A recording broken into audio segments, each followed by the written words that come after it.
You're listening to the Bible for Normal People, the only God-ordained podcast on the internet. I'm Pete Enns. And I'm Jared Bias. Hello, everybody. Welcome to this episode of the podcast. And our topic is When Christians Were Jews, and our guest is Paula Fredriksen.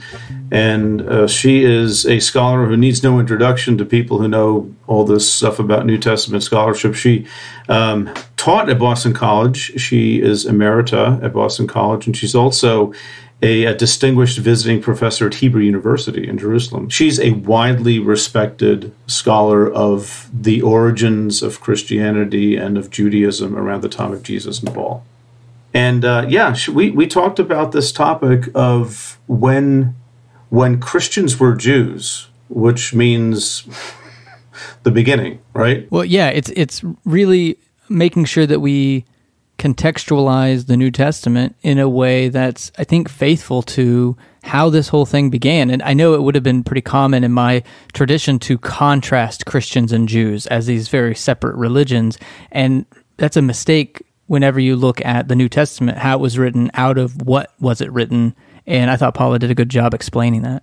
Yeah, I mean, there are different approaches to understanding the origins of Christianity in the first century with respect to Judaism, because like you said, Jared, you know, it's almost natural. It's wrong, but it's almost natural for Christians to think, well, you know, Paul and Jesus are Christians, and then there's Judaism, but of course they were Jews. And so in scholarship and the history of thought about this, sometimes there is that antagonism. So it's Jesus or Paul against Judaism, and then there's Jesus and Paul, or let's forget Jesus, Paul and Judaism. In other words, they're two separate tracks for how God deals with Jews one way, Gentiles another way. And then there's another view, which is Paul is Jewish, and he operates within a Jewish way of thinking.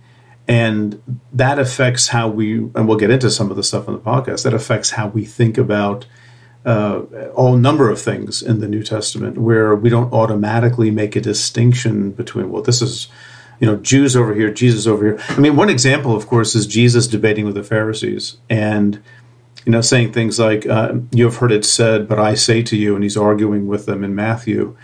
And the thing is that as Pharisees, Jesus was probably a Pharisee, politically speaking, and that's what they did. They debated law all the time. So for Jesus to say, here's my interpretation of the law, and I think it's better than yours, that's a very common Jewish thing to do. That's not Jesus saying Judaism is wrong. That's him actually being Jewish. And things like that are very helpful, I think, to understand about the New Testament. Well, and even when you say Judaism, or, you know, Israelite religion, and all, like, those are, we're talking about huge amounts of times too. So a few, you know, terms that may be helpful to define, because we talk about Second Temple Judaism and a few other things. I think that might be helpful to define, because again, we may also talk about the historical context of when we're talking about is important. Because I think it's easy to say, oh yeah, King David all the way up to the time of Jesus, we trying to think about that like that was like 20 or 30 years. That was like 1,000 years. So right. What particularly is Second Temple Judaism in this context? Well, I mean, in a nutshell, and it is a very important concept for understanding the New Testament, the world of Second Temple Judaism. Solomon built the first temple like in the middle of the 10th century, roughly, 9-something, and that was destroyed by the Babylonians in 586. The exiles came back in 539. They rebuilt the temple like around 515, 516. Wonderful. That's the beginning of the Second Temple period. And that was destroyed by the Romans in the year 70. That entire period is called the Second Temple period. And it's really important because this is where Judaism was really being formed, in a sense, in living in the context of other nations ruling over them in their own land. And a lot of what wind up being just like normal Judaism in Jesus's day, which is a diverse thing, but, you know, things like Pharisees or Sadducees or Essenes or other sorts of things like that, that really grew out of this Second Temple period. And this was marked by Jews continuing the ancient tradition, but in a world that's very, very different from the world of David or Solomon or any of the kings that came after that.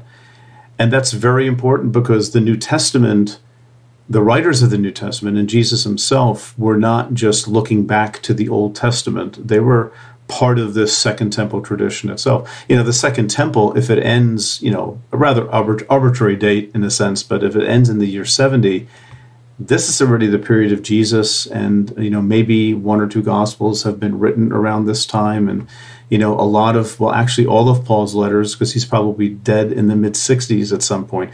A lot of Christianity has already happened in this context of Second Temple Judaism, and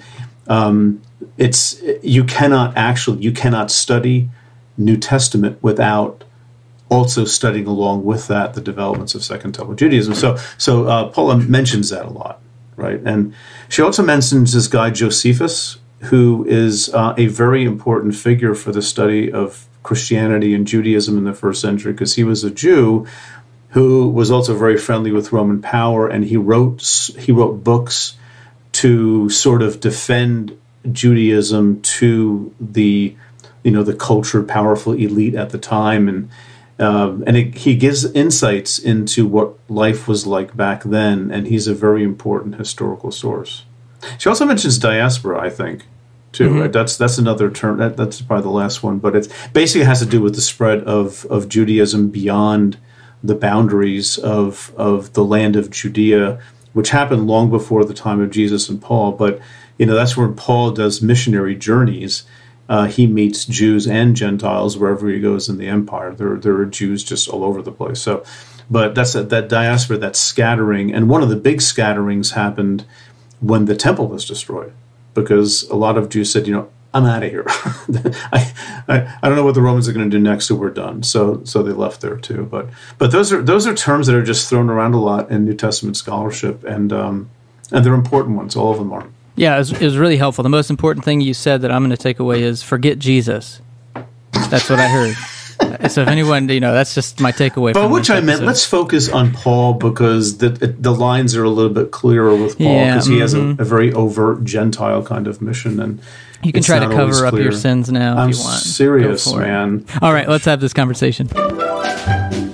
The identification of Jesus as the Messiah must have happened before his death, or Pilate wouldn't have killed him in the way he does. The bigger claim that he was the Messiah, and it must have driven the Romans crazy if they were paying attention, was after he was killed. And it's at that point that you get the movement spreading within late Second Temple Judaism. So let's just talk about that. Let's talk about let's put it this way, the first, can we even say the first Christian community, or should we say the first community of Jesus followers? Before or after the crucifixion? Yeah. Can you maybe say why that matters? Like, why would you ask that question? Yeah. There's an interesting issue about when we can start using the word Christian to understand the followers of Jesus, because if you think about it, Jesus has two phases. One is the lead up to the crucifixion, when he had followers. Obviously, he had followers, or he wouldn't have ended up on a cross by the Romans unless he had followers. But we also know from the Gospel of Matthew itself that not all of Jesus's followers had the experience of his resurrection. We know from 1 Corinthians 15, a letter that Paul writes probably in the middle of first century, maybe 20-something years after the crucifixion, that Paul himself gives a list of witnesses to, he says, was seen, that Jesus was seen by, and then he lists Peter and then the 12. That's already interesting, because right. You'd expect him to have 11, but he doesn't know the tradition about there being only 11 disciples by that. All right, hold on here, Paul. He doesn't know the tradition. Yeah, we'll get into all that stuff. I'm with you. Yeah, guys. Okay, so and then but when Paul lists the witnesses, he says there were some 500 people who saw Jesus, but there were many more people in the run-up to the crucifixion that were enthused about him and who were identifying him as Messiah, because these were Jewish pilgrims to Jerusalem at Passover. enthused that particular holiday about Jesus and calling him the Messiah, which is why Pilate makes a point of not only crucifying him, which is how the Romans discouraged political insurrection, but putting the titulus over the cross saying, Jesus of Nazareth, King of the Jews, just to make the point that wasn't the case. Mm-hmm. So, but the point I wanted to make is that Paul says that first he appeared to Cephas. By Cephas, he's indicating Peter. Then he appeared to the 12. Then he appeared to more than 500 brethren. The Greek is, the word means brothers, but the masculine plural can indicate men and women, just as it used to be the case in English. Then he appeared to James, then to all of the apostles, and last of all, he appeared to me. 500 people isn't enough people to get somebody crucified in Rome. So there were people who were following Jesus before his death who did not have the experience of his resurrection, and others of them did, including people who didn't know the historical Jesus of Nazareth, like Paul himself. Paul was not among the original 12 apostles. All right, so we have these, a resurrection account in Paul, and that represents Jesus in one sense, one face of Jesus. There's the other face of Jesus where you have the Gospels that have different kinds of resurrection accounts, right? So the point you're making is that when you talk about Christian, it really depends. Are we talking about followers of Jesus before crucifixion or followers of Jesus after the crucifixion, right?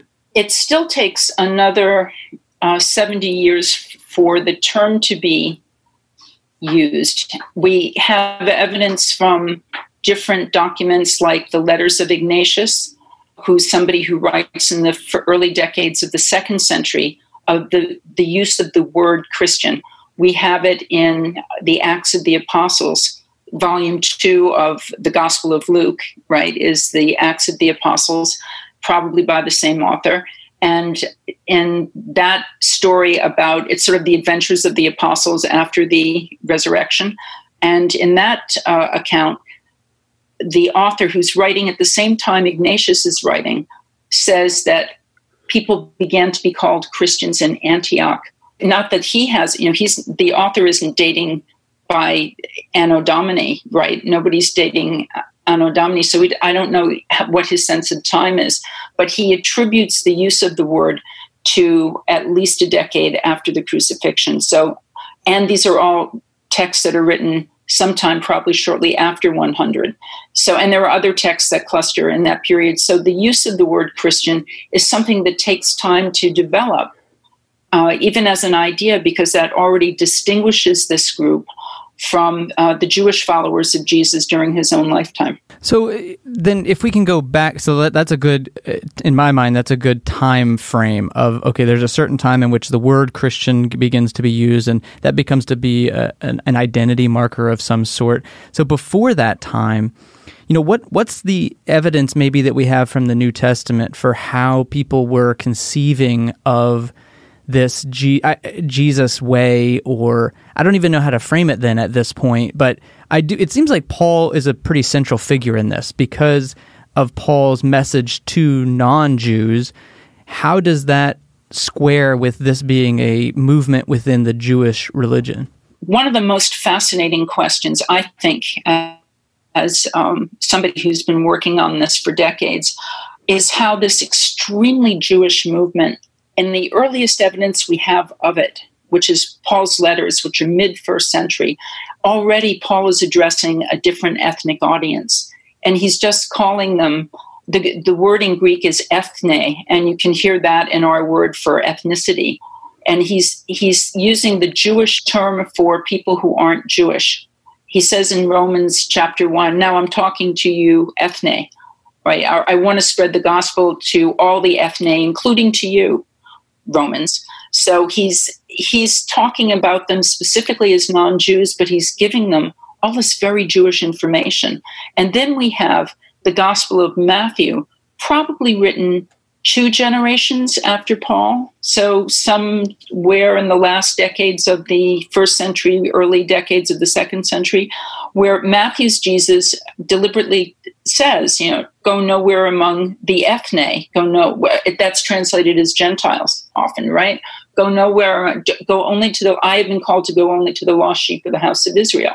So he tells his disciples only to go to other Jews. And again, the information that Paul is giving the ethne, the other translation for the term is pagan. Mm-hmm. Because different people groups in antiquity have different gods. The God of Israel is the God of the Jews, and that's how Paul refers to him in Romans 3. But the gods of Rome are different gods, and the gods of Athens are another set of gods, and the gods of the Egyptians, non-Egyptians, thought were really weird, but the Egyptians were fine with the Egyptian gods. So ethnicity, what we think of as ethnic groups, typically had their own gods. What's really unusual about Paul's God, whom he identifies as the God of the Jews, is that Paul makes the claim to non-Jews that Paul's Jewish God is also the God of the pagans. Do we find that in other places in antiquity where there's a proclamation that a certain God transcends these ethnic boundaries? Different gods are proclaimed by their own followers to be the biggest or the best god in antiquity. It's one of the ways you register your respect and enthusiasm for your own tradition. So we'll even find in pagan inscriptions, writing in stone, and I'm so glad they did this because archaeologists would be out of the job if they hadn't, right. Inscriptions that give a shout out to the god of that location. Ancient gods tended to be located in 2 ways. They were located in their own people. So you have a divine diaspora once you have different people immigrating. When Jews migrated out of the Jewish homeland and spread throughout the western part of the Roman Empire, going to the edge of the Mediterranean, and their language changes to Greek, they're not anxious about being separated from their God, even though they think of their God as living in a special way in Jerusalem. And other ethnic groups, other than Jews, also could take their gods with them. So you have the spread of the cult of Isis. Isis is an Egyptian goddess, but there are cults to her, altars dedicated to her, and priests dedicated to Isis. And people could worship Isis even if they weren't in Egypt, even though she was particularly associated with Egypt. So you get 2 points to think about this. You get shout-outs saying one God by pagans who are perfectly well aware of the fact that they think that there are many gods. And you also have Jews saying one God, and meaning their own God, the God of Israel. What Paul is saying is a particularly Jewish claim. He's telling non-Jews in Rome that his God, the God of the Jews, is also their God, and that their gods, he doesn't say their gods don't exist. Right. He says that their pagan gods are, the word he uses in Greek is daimonia, and it's unfortunately translated as demons, which sound a little bit like the way we used to think about bacteria. Yeah. Just sort of these little unpleasant irregularities that happen in the cosmos. But the word in Greek, which is the language of the New Testament, the word in Greek actually means something like godling, a lesser god. So he's saying he's referring to what is the Bible for him, the book of Psalms in Greek, which is the language that Paul knows the Bible by heart in. And he's referring to Psalm 95:5 in Greek that says, the gods of the nations, same word, ethne, the gods of the nations are daimonia. The gods of the nations are little. Okay, so there's sort of like a cosmopolitan thing going on with Judaism spreading around the Mediterranean. It had been for a while, and speaking Greek and being part of Greek culture that really helped set the stage for Paul doing what he did. And that's a very Jewish thing. That's what I'm hearing you say. Could we back up a little bit? Because you said earlier, I think something that's so interesting that I know people are going to want to hear more about, how the Jesus movement is fundamentally a Jewish movement. And let's back up to, maybe we can just start in riffing a little bit on pre-crucifixion Jesus, that earlier model, that earlier phase, so to speak. Right. Let's get let's get a timeline going, since we're talking about historical personages. Jesus was born either in -4 if you go by one gospel, or +6 if you go by the Gospel of Luke. So we don't actually know. The evangelists didn't know exactly what year Jesus was born, but we do know that he was crucified. We have this again from the 4 Gospels that are in the New Testament canon. He was crucified when Pilate was the Roman governor, and when Caiaphas was the high priest. And we know from, if I were doing my own edition of the New Testament, I would sneak in a 5th, quote unquote, gospel, and that would be by the Jewish writer Josephus, who is a contemporary with the later gospel writers, and who writes about exactly this type of cosmopolitan Jewish culture, without which it's impossible to imagine the spread of what will become Christianity. And he is a Jewish writer, right? And he is a Jewish writer. He also, his dad, I mean, he's from a priestly family. His father would have been serving in the temple in Jerusalem when Jesus went there to celebrate Passover. So that's how close Josephus is. How close the gospel writers are as a source. Right. That's pretty, in terms of ancient evidence, it doesn't get much better. Yeah. And so how does he help? How does Josephus help us maybe get that timeline that you're talking about? Okay, so we know from the dates that Josephus gives in his 2 histories. He writes something called the Jewish War, which is about the war against Rome, fought in the Galilee and Judea between 66 and 73, the fall of Masada. And Jerusalem and the temple are destroyed in the year 70. Jesus dies sometime between 26 and 36, and for different reasons, people have more or less toggled between the year 30 and the year 33 for the crucifixion. So according to the Gospel of John, Jesus is not yet 50 years old, but we all think of him as 33 because our imaginations about him have been shaped by traditions of Western art, right? So we think of him as somebody in his 30s, but in fact, there's no real way to tell exactly when he was born. So it's hard to know exactly. I let myself think of him as in his early 30s because I can't. That's, I'm from Western culture and I can't help it. But we don't actually know. So, but let's say Jesus dies in the year 30, and I like using the timeline suggested by the Gospel of John, which is different from the timeline suggested by Mark and followed by Matthew and Luke, who use Mark as one of their sources. And according to Mark, Jesus, during his public mission, goes up to Jerusalem only once. Mm-hmm. According to John, Jesus is in Jerusalem more than he's in the Galilee.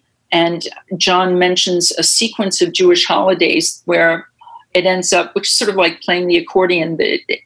Jesus is up for the fall holidays. Jesus is up for what will become Hanukkah. Jesus is up in Jerusalem for 2 different Passovers. So the Gospel of John gives more time for the Jesus movement to expand. So I'd say Jesus' public mission begins after his immersion in the Jordan by John the Immerser, also known as John the Baptist. Jesus goes out on the road in Judea, as the Gospel of John says, as well as in the Galilee, as the Synoptic Gospels emphasize. I should say synoptic means the seen together Gospels. And it's because if you start reading Matthew first and then you read Mark, by the time you get to Luke, you think, I've seen this movie already. It's because they all tell the same basic story. The Gospel of John is a different type of literature. Anyway, so Jesus gets on the road with his own mission in 27.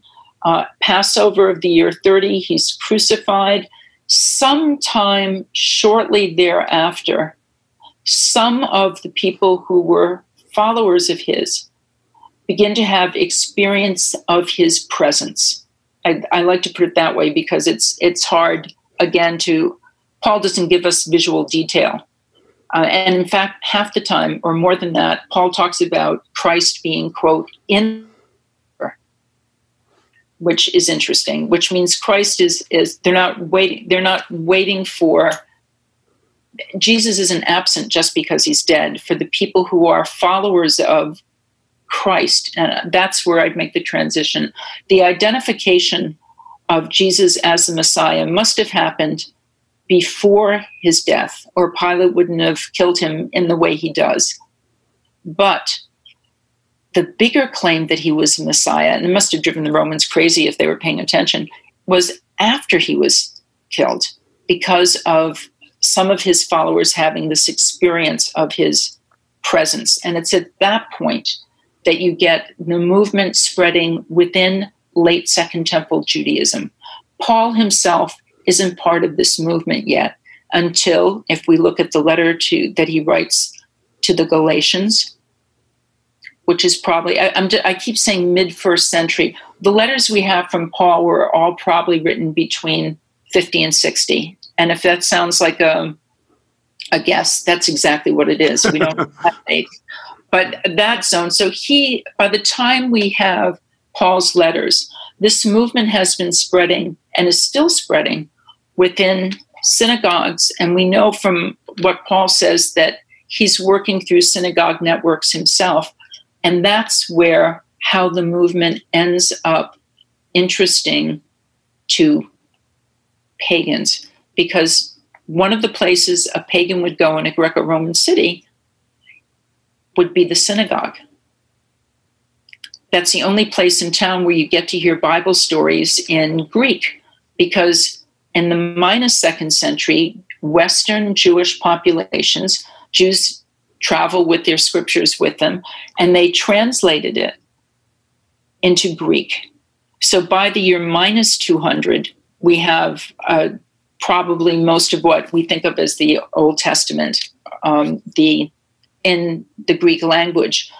And if that hadn't happened, this is the Twilight Zone transition in our conversation.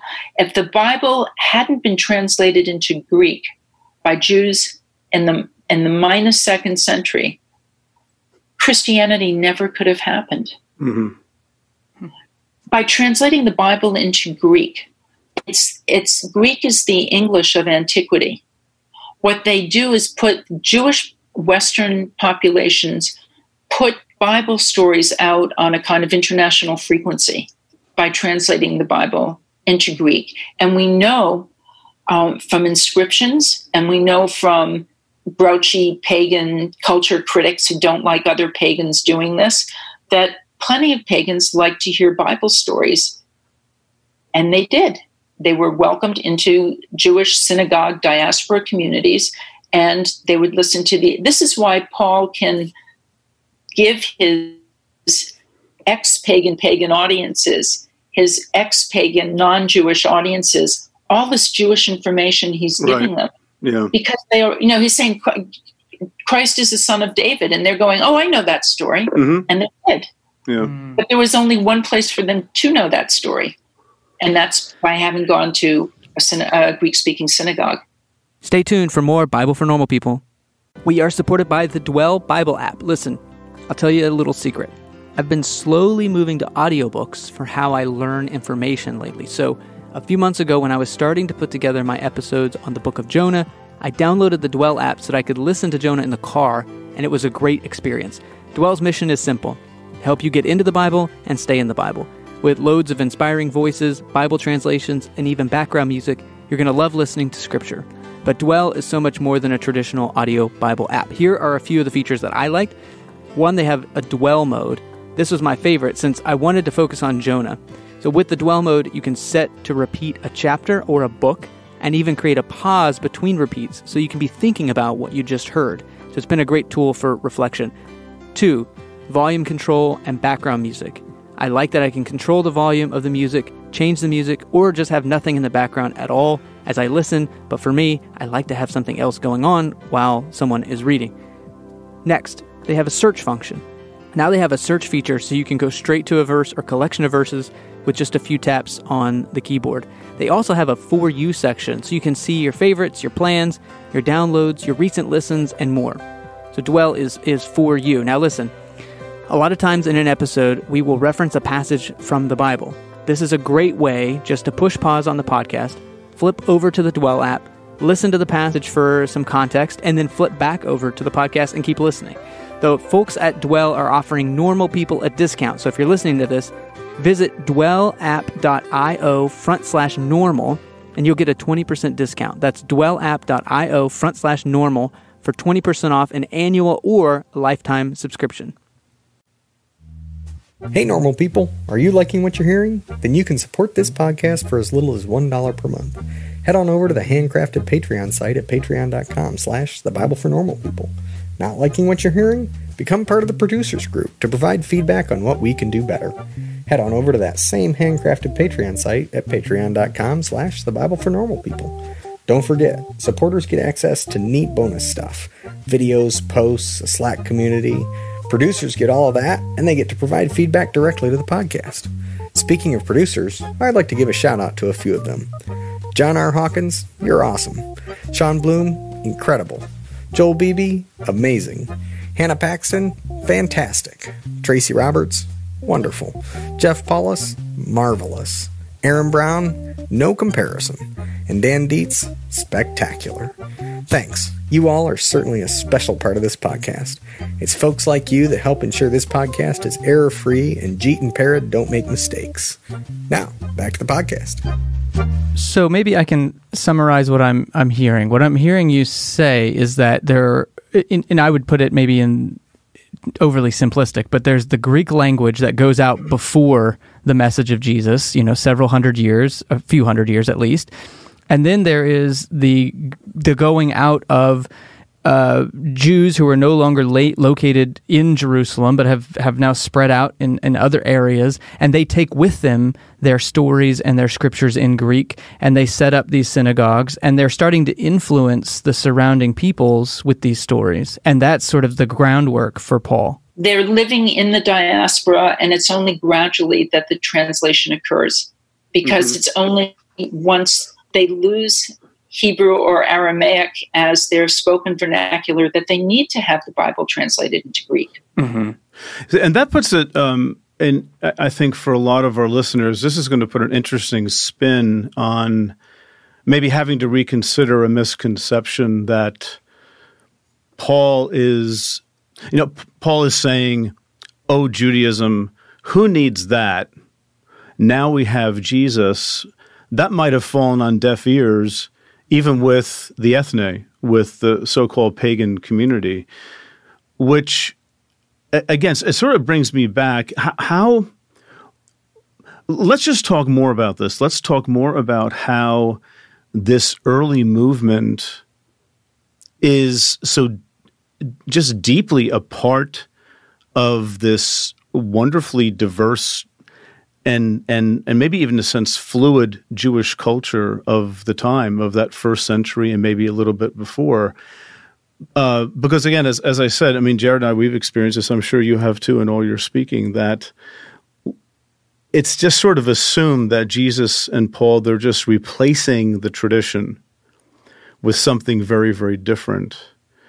But there are all sorts of things I imagine we can point to in the New Testament itself that really it won't work if we have that kind of an assumption. Well, you're absolutely right. And one of the most Jewish things, in fact, it's idiosyncratically Jewish, that Paul made as a condition of ethne becoming part of we use the word, it's translated often as church, but that's a little anachronistic for the middle of the first century. The word ecclesia actually means assembly or the congregation. And that is a very Greek, Greco-Roman word, right? It's Greco-Roman. It's what you use for town councils, it's what you use for government meetings.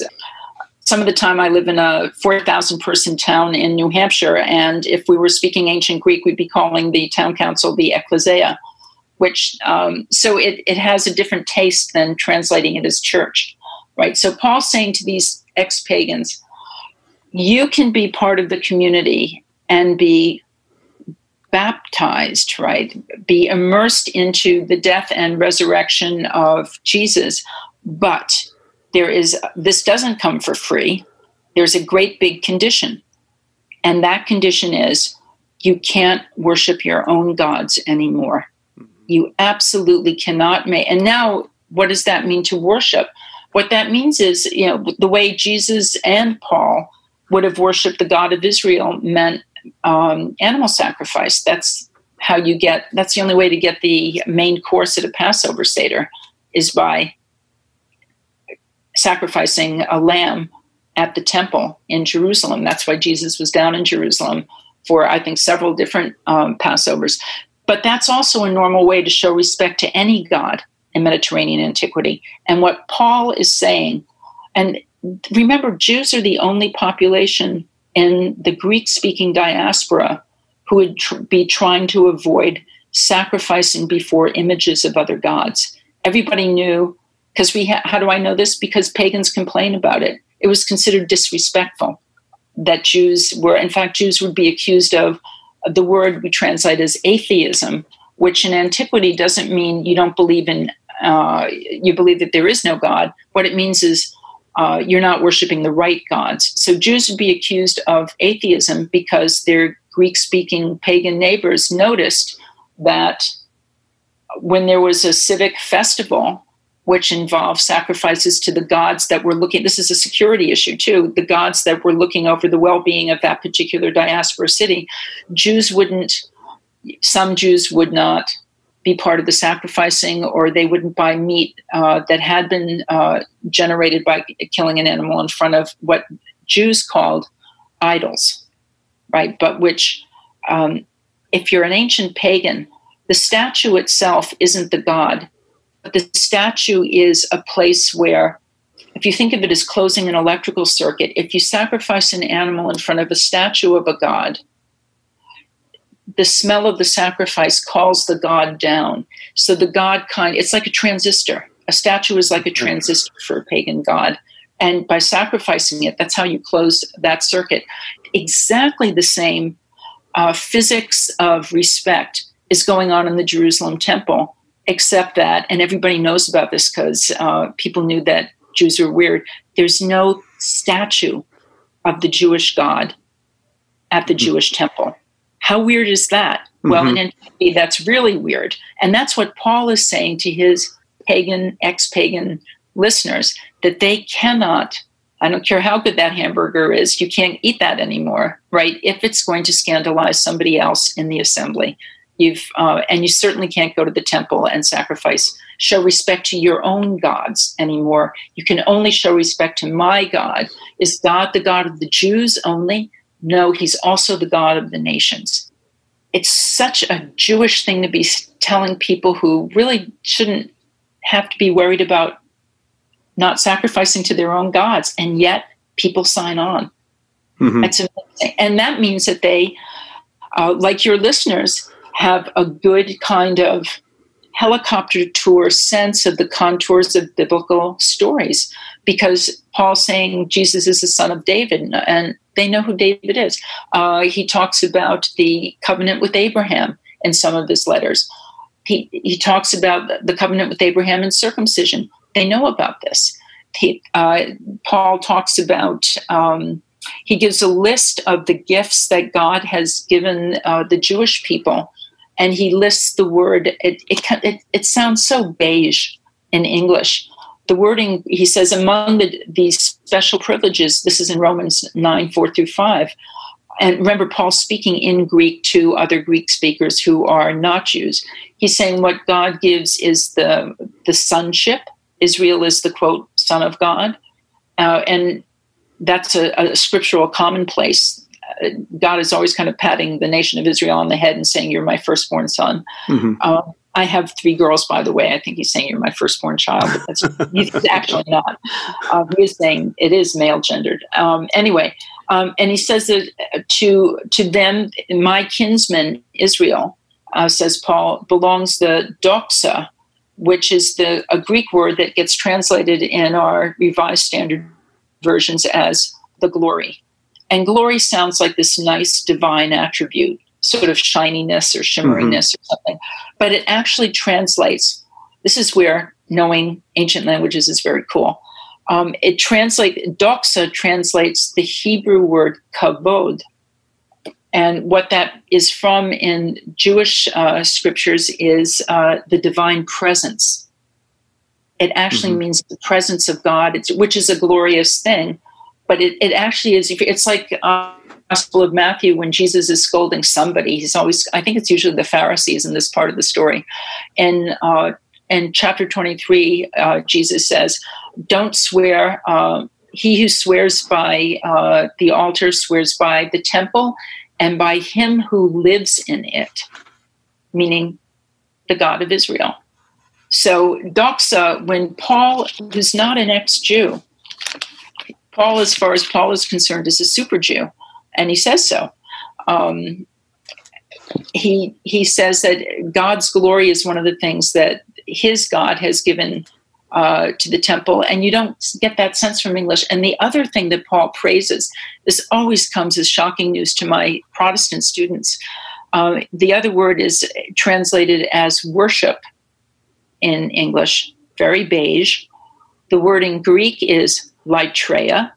We're getting more color now in the word, and what it actually refers to is the Hebrew avodah, which is the word for sacrifice, animal sacrifice. So Paul is listing the cult of animal sacrifice that is performed exclusively in Jerusalem to the God of Israel as one of the dignities that God has given to his people, and he's calling them my kinsmen in this passage. So this is such a Jewish download to be giving to these pagans, and the only way they were prepared for this is for 2 centuries prior, going out in the English of antiquity. Jews are weird. I know they're weird, says one pagan to another, but they have this really big, nice place downtown, and they tell fabulous stories about this amazing God. I don't speak Hebrew. I don't know Aramaic. No, they're in Greek. Come on. Yeah, and right. So that's been going on, and if it hadn't been for that, I don't know what we'd be talking about. Right. Well, as you're saying this, Paula, this is a couple of things. One, it's a good reminder for people how this wonderfully rich, complex world that Paul lived in, what he does and says makes a lot of sense. There's a setting for it that's there, that's almost waiting for the kinds of tactics or methods or language that Paul uses.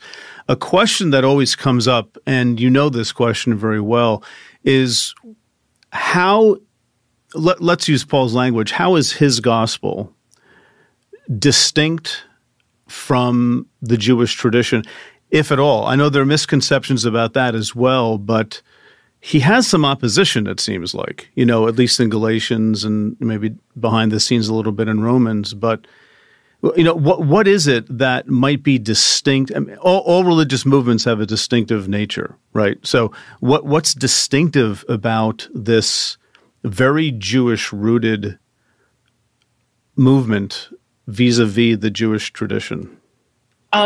What we know, and this is, again, one of the most Jewish things about this movement after the crucifixion, is the earliest evidence we have, which is some 20 years after the crucifixion, Paul's letters, the Jews within the movement who are taking the good news, right, the evangelion, which is what we, as Anglo-Saxon speakers, say is gospel.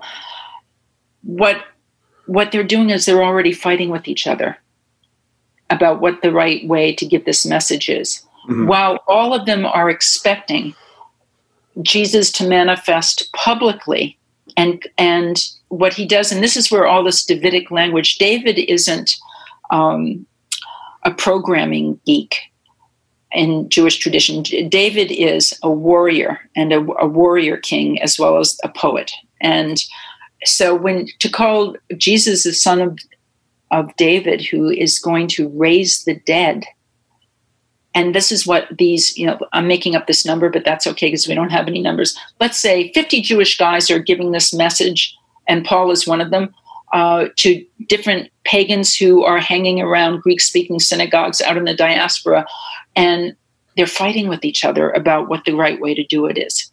So Paul is fighting with other Jews within the Christ movement. Let's call it that to distinguish it from the period before the crucifixion. Those of Christ, Paul says. Paul's having disputes with other Jewish missionaries to pagans who are also insisting that the pagans to join the movement have to stop worshiping their own gods. Some of these people are also saying, you actually, if you want to worship the Jewish God, you should convert fully. There is no word for conversion, but you should turn fully. And gentlemen, this means circumcision, which is really not going to fly in Greco-Roman culture because people spend so much time in public naked. One of the great things, what have the Romans done for us? I want to give a shout out to the Romans, who can be the bad guys in this story. The Romans created aqueducts, which enabled sanitation, and they built baths, public baths. And if you didn't have that water technology that the Romans mastered, you couldn't have big concentration of human populations because of disease. And everybody goes to the bath. We have stories about in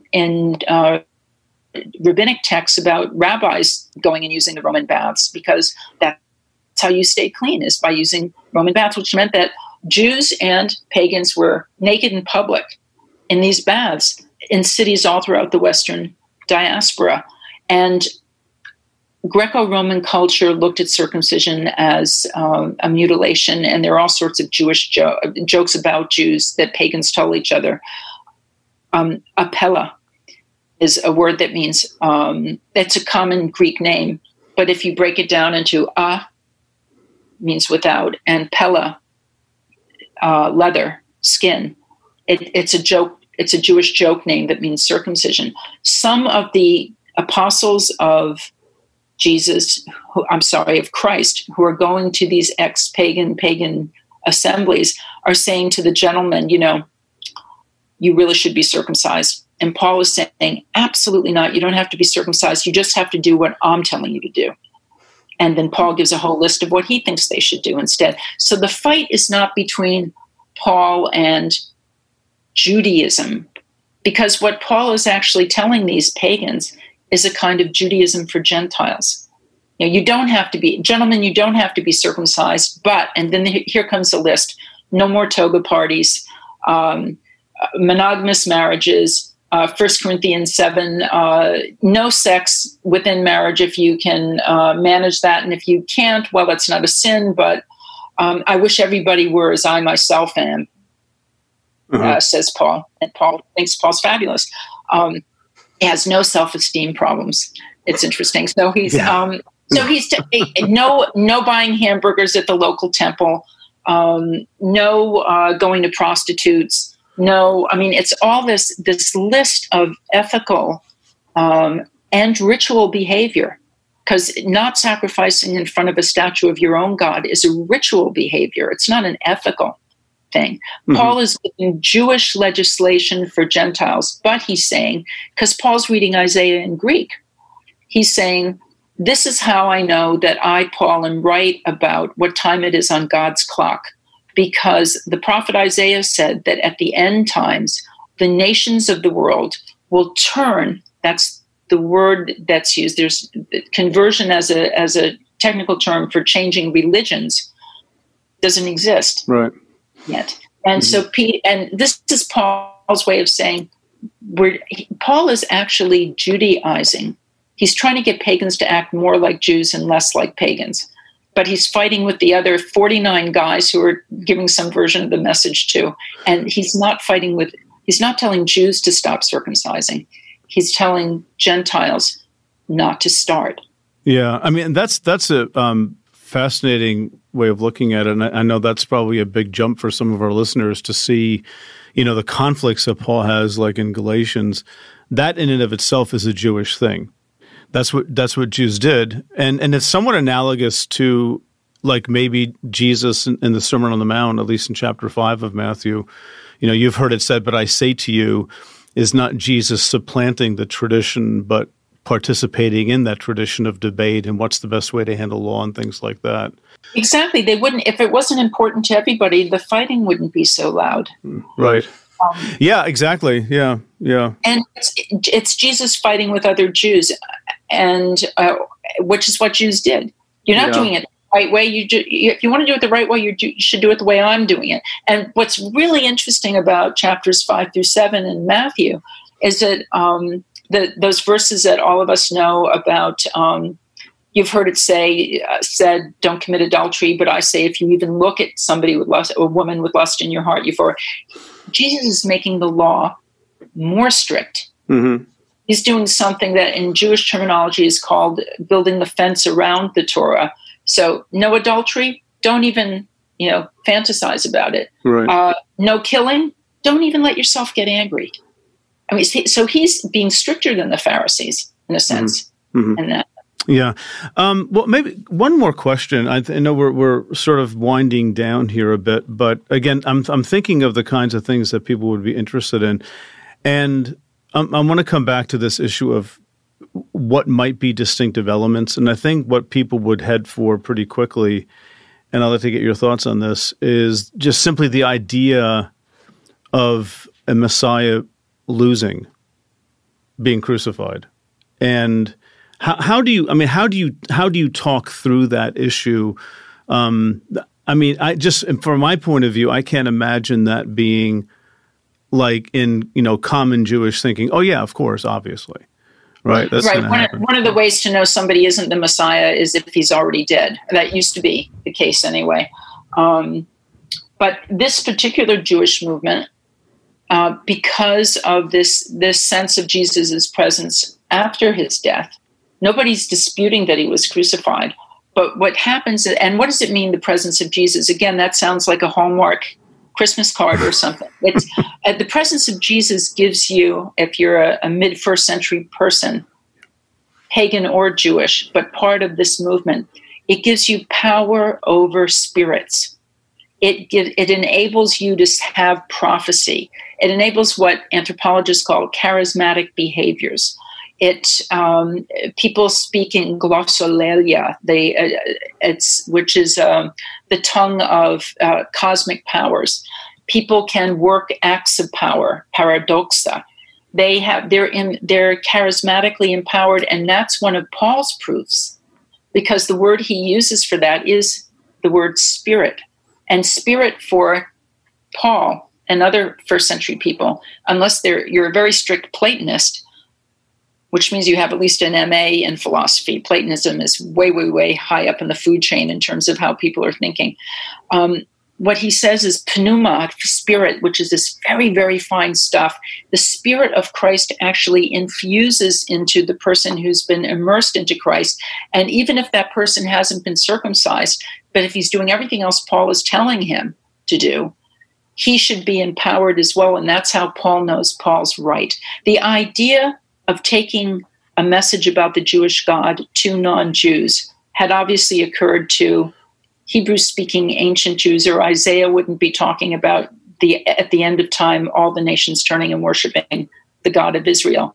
What's different about this is it's the message of Isaiah in a radioactive moment of conviction that the Spirit proves that Paul is right and that all the nations are going to turn. And this is what he says in his letters. What's interesting is by the time we get the Gospels, Jesus starts in 27, he's dead by 30. Paul joins the mission, probably, according to Galatians chapter 1, probably in Damascus. So it's already spreading to pagan cities in the diaspora. He writes his letters around the year 50. the temple is destroyed because of this insurrection in the year 70, and it's only after 70 that we get probably the first gospel, the Gospel of Mark.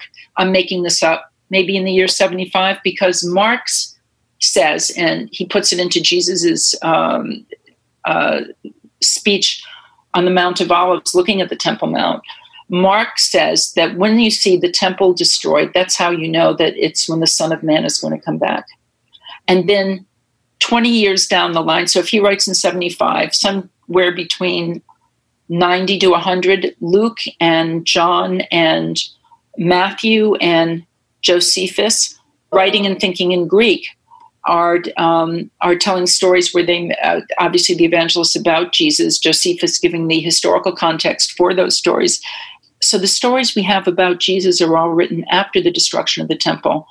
Paul is the only one we have who writes before the destruction of the temple, and he is expecting Jesus to come back in a public way. Jesus has already come back in a private way within these assemblies by his Spirit empowering them. But the public manifestation of Jesus is going to be the resurrection of the dead. And Paul says there's no mistaking what that's going to look like. Mm. Wow. I think that's a great way to wrap up just with that timeline. And I think that's going to be a lot for people to chew on, even just that understanding of the progression of thought and how that all came to be. If people wanted to dive more into the topics like this, do you have, what are some places that they can find some of your work, and what are the books that you've written on this or have coming out? Maybe a little commercial here on some of the things that you do around this. I put out a book a year or so ago. Once you finish, when you're writing a book, all you think about is finishing it. Once you finish the book, you can't remember what happened. Yeah. It's a book called When Christians Were Jews, the First Generation. And that's where I start out with Jesus and I go through to the destruction of the temple. So it's exactly what's happening in this movement between the years. It was such a hope-filled generation. What's happening between the years 30 and 70. And it's like an unstable atom that is shooting out all this light. They're so convinced that things are going to change radically for the good in that generation itself. And instead it ends with the destruction of the temple. So, but it's a great story. And if I could, people can get this on Amazon, they can, I don't know, whatever people do. I don't read electric books. I still read paper books, but it's such an important story because it's the 21st century and we're still talking about this stuff and still learning and still changing. Excellent. Well, thank you so much for coming on. We really appreciate it. It was a fascinating discussion. I think there's a lot to chew on here. Okay. Thank you, Paula. Yep. Okay. Be well. Bye. Stay healthy. All right, folks, thanks for listening to this episode. And if you have a chance, remember to check out Paula's book, When Christians Were Jews, the First Generation. Really readable and informative, and just you'll walk away a lot smarter from reading it. And if this is your kind of thing, if you liked this conversation, you'd like to dig into everyday life, understanding the origins of these things, we have this course with our friend Cynthia Schaefer-Elliott, who is an expert in archaeology and everything around the everyday life in ancient Israel. We have a course by that title. Starts October 6th, 8:30 p.m. Eastern Time. You can go to our website, thebiblefornormalpeople.com, and sign up there. I think it'll be a really good time. Yeah, it's an awesome course. I can't wait. Thanks, everyone. See ya. Thanks as always to our team. Executive producer Megan Kamick, audio engineer Dave Gerhardt, creative director Tessa Stoltz, marketing wizard Reed Lively, transcriber and community champion Stephanie Spate, and web developer Nick Striegel. For Pete, Jared, and all of us here at the Bible for Normal People, thanks for listening.